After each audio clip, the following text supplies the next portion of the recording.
Let's go to Maryann Nyambura if we have her to talk about the situation in that area. Maryann, good morning. What can you tell us from Nakuru?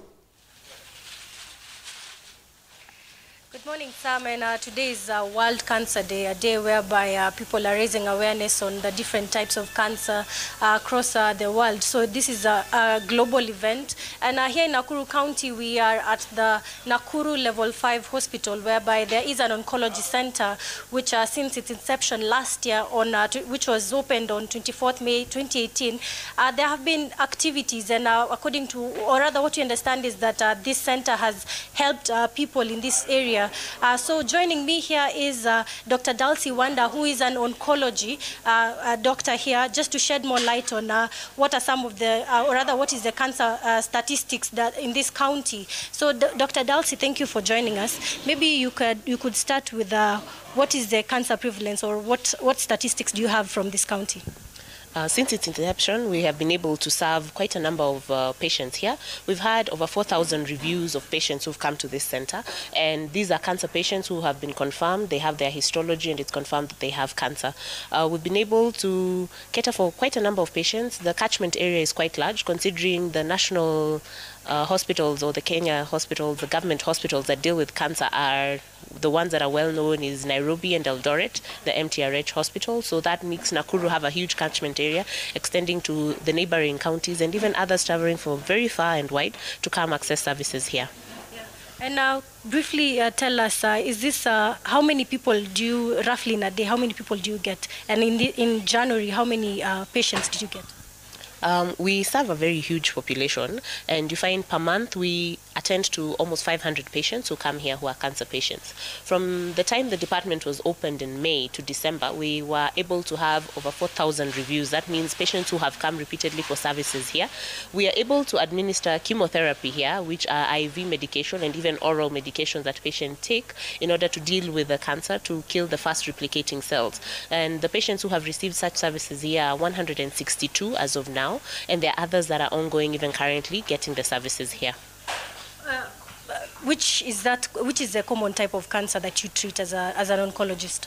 As a medical officer working in this department, the oncology department, we deal with various cancers. When we divide them into two, well, when it comes to men, we find the ones that are very common is cancer of the prostate. We are also seeing cancer of the lung, especially in smokers. We are also experiencing seeing cancer of the esophagus that is quite prevalent. Leukemias are also coming up as one of the cancers we are managing here, and cancer of the stomach. When we go to women, the most prevalent is breast cancer, cervical cancer, and also we're seeing esophageal and leukemias also creeping into the statistics. And mostly, are they youths who are mostly affected, men or women? Which category of individuals are mostly affected? Cancer cuts across the whole divide. We have children who are affected with cancer, like osteosarcoma for the bone. We have others who have retinoblastoma. There are women with breast cancer. So I would not categorize it based on gender or age. I would just say it affects the whole spectrum of the population. And since its inception in May 2018, how effective is this center? I think it's been very effective, and the patients here are very grateful to the fact that the county government of Nakuru thought of this idea to open this center. We thank His Excellency the Governor Lee Kinyanjui for thinking of having such a center here, and under the watch of Dr. Mburu here, we are very grateful. The patients would travel very far. That meant they would have to have accommodation in the town where they would receive the services. They would also have to have transportation costs and time away from home and work. And that would deal a huge blow to their day-to-day activities. They would not be able to work perhaps for a week because they would have to go far off. So the center being close to here close to them has ensured that they have their normal lives, they're with their families, and care has been improved for them. Thank you.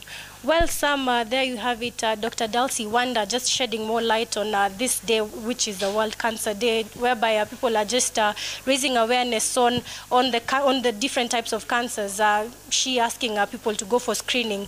And now data from the International Agency for Research on Cancer indicates that as at 2018, 18.1 people, the cancer burden was at 18.1 million, with 9.6 million deaths reported in 2018. But Sam, that is all we have for now, but we'll continue to keep an eye on what transpires if there's any event which is going to take place. Back to you.